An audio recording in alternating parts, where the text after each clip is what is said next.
In general, infertility is due to male factors 1/3 of the time, female factors 1/3 of the time, and both 1/3 of the time. So men really represent half of overall infertility cases. So when we check for male infertility, we look at the semen analysis, and that comprises sperm count, motility, that's how they're swimming, and how they're shaped, that's called morphology.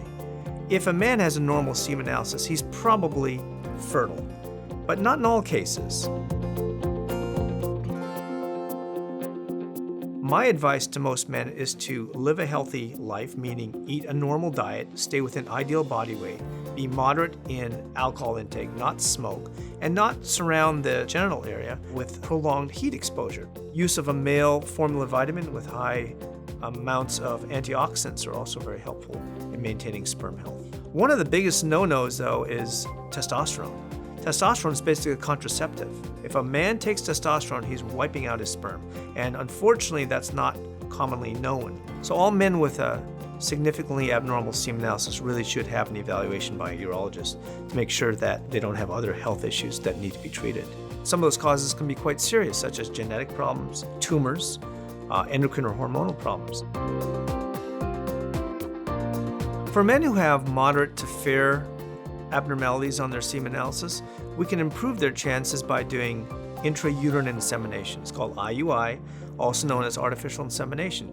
We basically take the semen and wash it and get the best swimmers, the A team, out. And then we introduce those swimmers into the partner's uterus using a soft guide at the right time of the month when the woman's ovulating.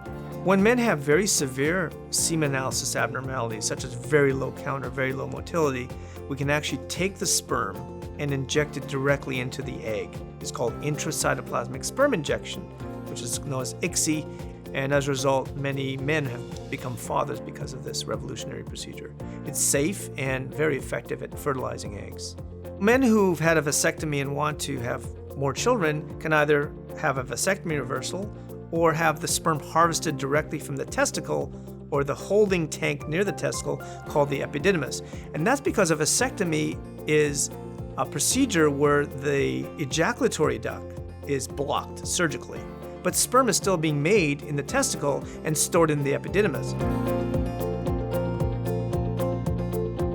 When it comes to the male partner, we have had a long history of overlooking the real impact that men may have on conception and babies. For many years, we've trusted the semen analysis as our gauge of male infertility. In fact, it's not as reliable as we thought it was. 10 years ago, we started looking inside the sperm at the DNA and seeing if the DNA was fragmented and broken up. Turns out that fragmented DNA, if in high percentage, can impact pregnancy and can impact embryo development and the chance of pregnancy and even miscarriage. Treatment with antioxidant vitamins actually has shown to be helpful in such conditions.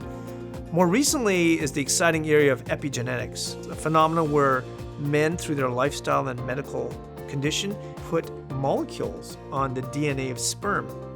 And those molecules can influence how the genes of sperm work and can impact embryo development, early pregnancy loss, and even transgenerationally, children, grandchildren, and great-grandchildren.